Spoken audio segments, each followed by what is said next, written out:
I have a few of these Lesney No. 42 Evening News Vans, two of which are in decent condition. One is in absolutely horrible condition. This is one of the better ones. The sign on the top is a little bent, but otherwise it's in pretty good shape. However, you see how that's rubbing, and the base itself is a little bent. So I'm trying to show you that there.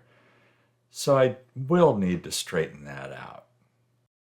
I've really been looking forward to this build as a subscriber to the channel and friend of mine, Loston Wallace. He's made some wonderful suggestions on things for builds. This is one of them. He sent me some photographs of the actual Evening News Vans, and he said it'd be interesting to see one of them done, a Restomod basically, done to look like one of the real vans. Here's a picture that he sent me.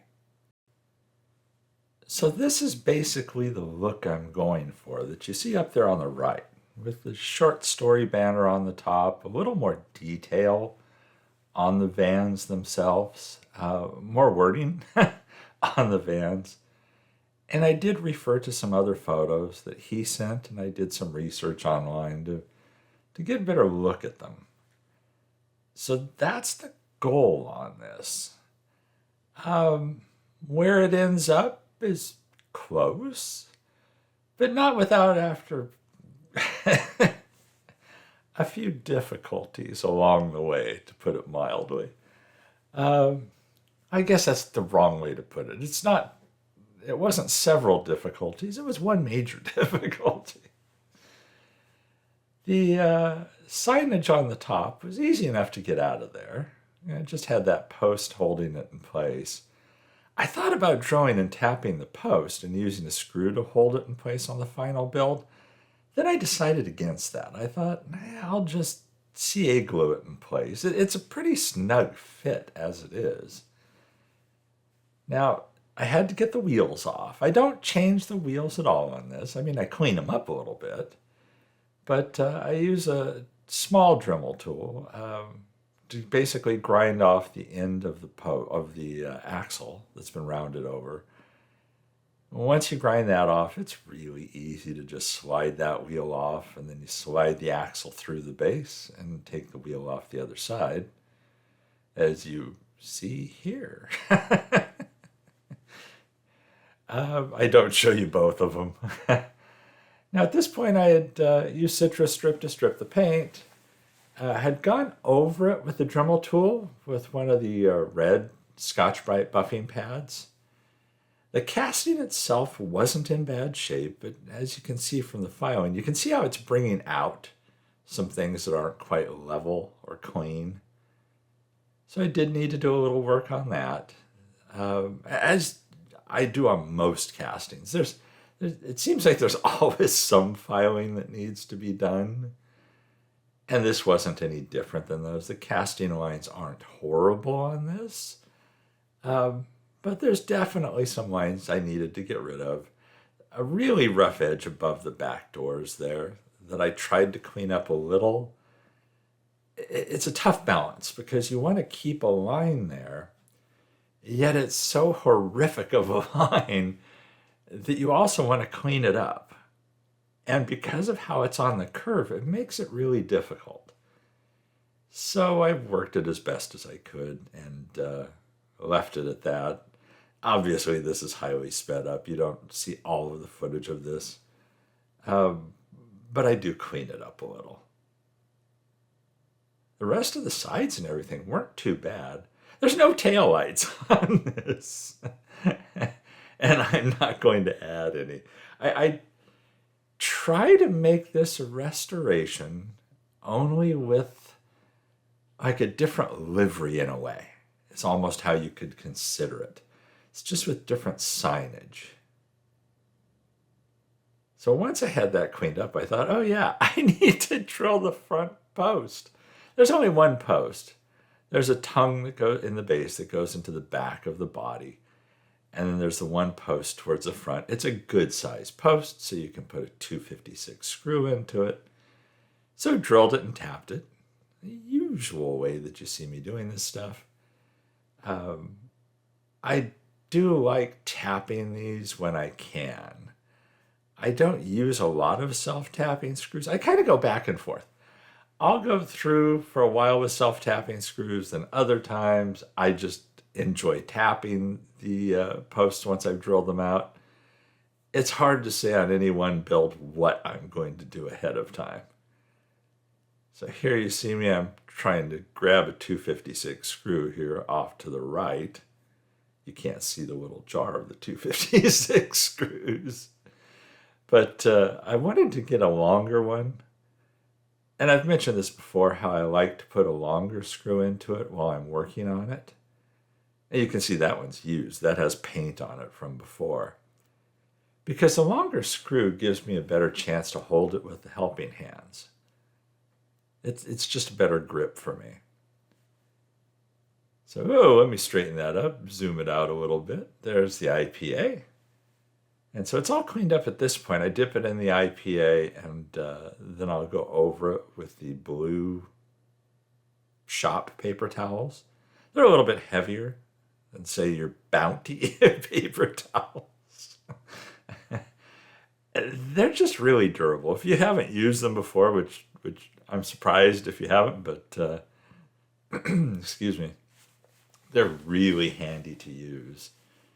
Once that was cleaned up, I also had obviously stripped both the sign and the base. The base will be painted flat black. The sign will be painted white, and then I'll be putting decals completely over that, just to get the signage again the way I want it. Again, to match the signage in the picture that you saw earlier.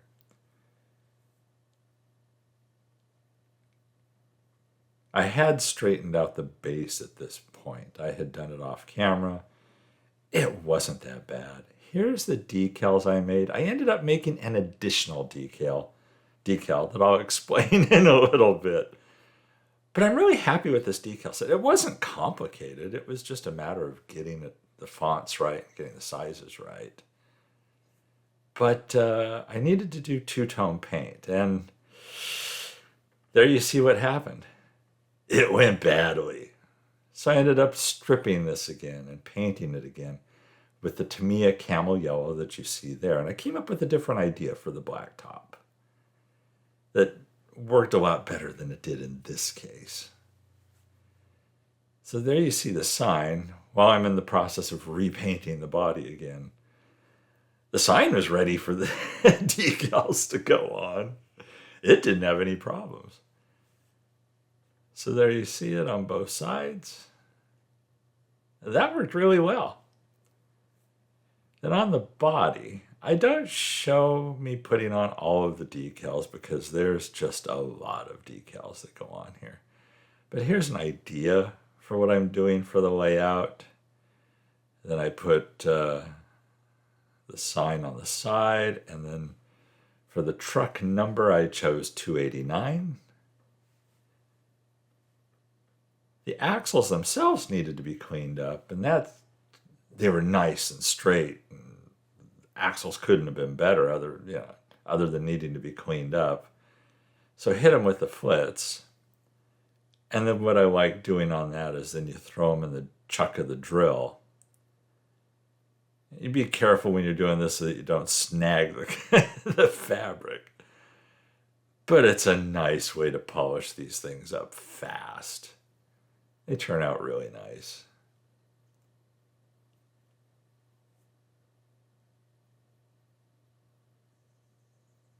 Again, on these axles, it's something I've been doing lately on at least the last two Matchbox that I can think of. Fortunately, the tires are in great shape. Wheels and tires are in great shape.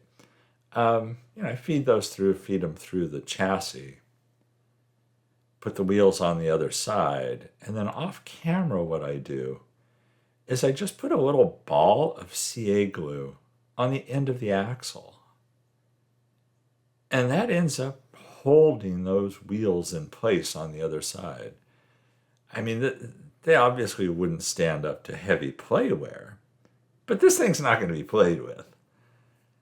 So putting the little ball of CA glue and then tugging on it to make sure that they are secure works really well.